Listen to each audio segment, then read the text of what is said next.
This is the mechanism that opens the cells. Get on the other side. We'll try to activate it between the two of us.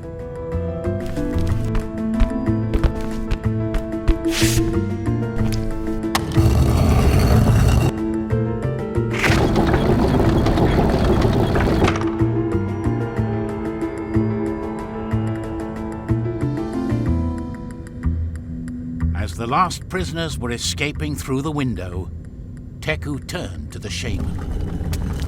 He could tell that something was happening. Something strange.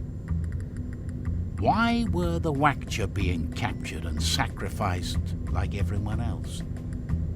Who were those strange hooded ones guarding the temple?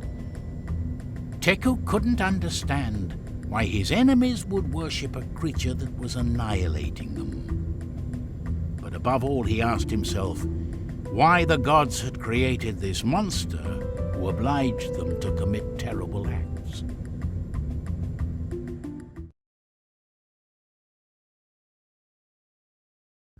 Yaka waited until he was alone with his apprentice to answer his questions. He was clearly suffering and uneasy, like someone carrying a heavy weight that is about to crush him. He put his hand on Teku's shoulder and sighed before starting to speak.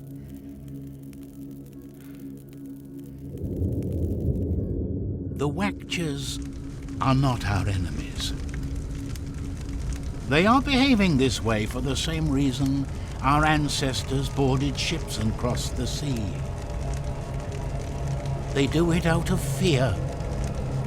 Out of fear, they capture new prisoners and offer them up to Tezca. They fear that if someday they stop performing these sacrifices, the creature could come down from the mountain and raze their villages.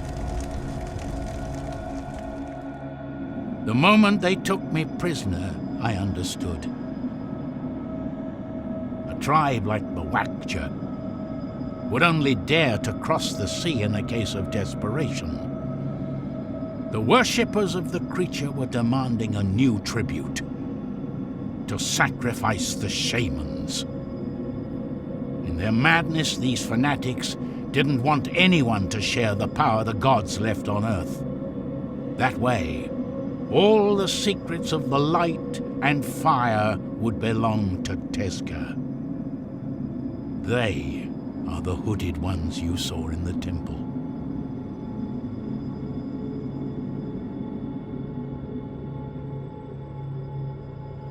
There is something, Teku, an ancient secret that I shouldn't tell you. But here we are in the great wooden temple, centuries after our ancestors abandoned it. Now I can see things more clearly than ever, and I realize what madness it has been to conceal it for so long. Tezca's birth wasn't the work of the gods. We created him. Teku turned pale. He couldn't believe what his master was revealing. His head was spinning, and a mixture of anger and fear invaded him. This is the secret the shamans have passed on to their successors, generation after generation. It all began when the wars started to break out again in the world. It was the dawn of the fifth creation, and we were again headed towards committing the errors of the past. To avoid the ire of the gods, the shamans decided to bring forth all their power in the world. They met in the temple, and out of the secrets of light and fire emerged Tezca. They thought that if a higher being that people could see and worship walked alongside them and guided them, they could put an end to the violence. And it worked, at first. The creature brought people back together, and they built cities and became wise again. But Tezger was the worker, and like them, in his heart, ambition and greed was starting to gestate. The dances and rituals ended up convincing the creature of his own divinity. The more the tribes worshipped him, the more his madness and greed increased, until he turned into the monster that today lives in the temple. That luminous and wise being turned into a portrait of the worst of ourselves. The rest of the story, you already know it.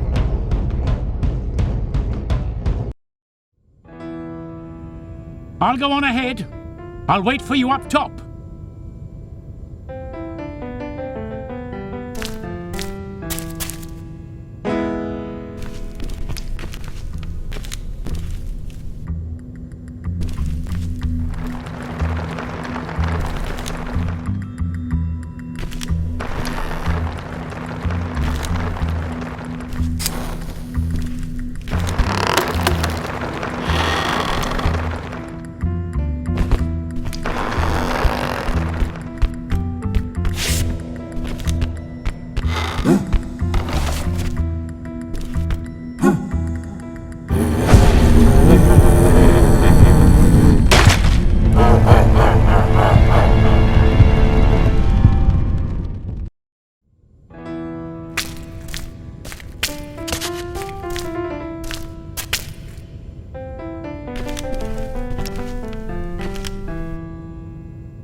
Now, Teku! Activate the altar!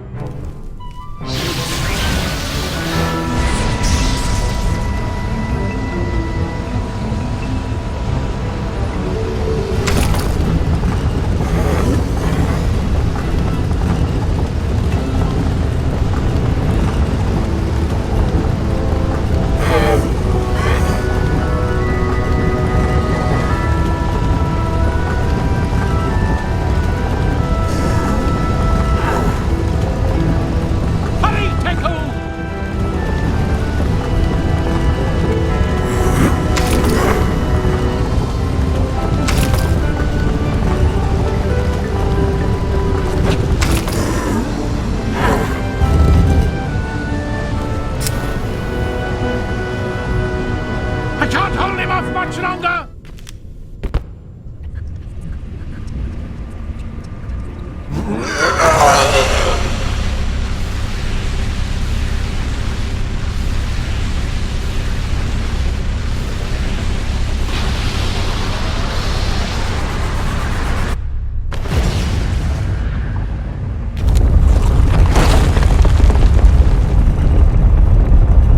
We have to get out of here! The temple is collapsing!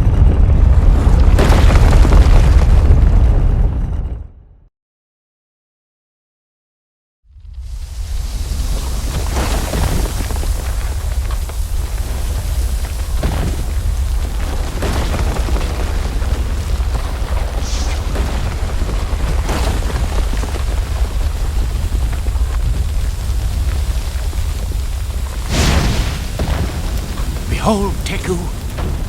The fire of the gods is burning on the mountain again. And now what? Asked Teku. Now comes the most difficult part. Starting over. The world as we knew it has ended. The tribes will be at peace once more, and our people will no longer have to hide. But most of all, we must not let our errors be forgotten. We will rebuild our village, Teku. The fire of the gods must burn again in the temples. So today, this tiny candle you're holding means more than ever before.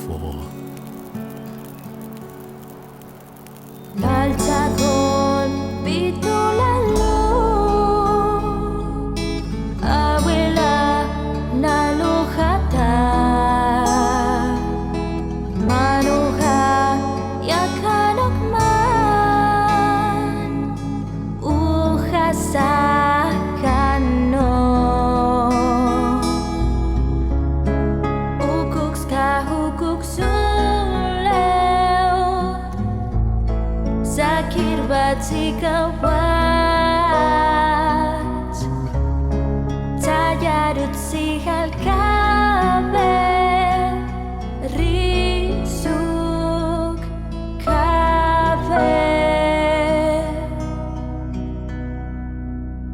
nyampata bakarimunya kantari hininta ilaritis bakamagninda jupay tanampak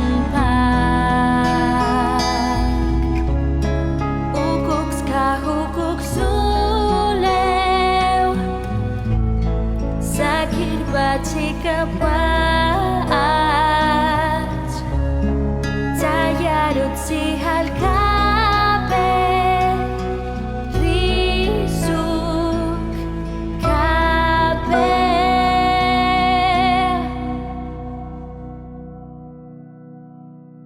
Kotba arike menir kukri dinami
kapwa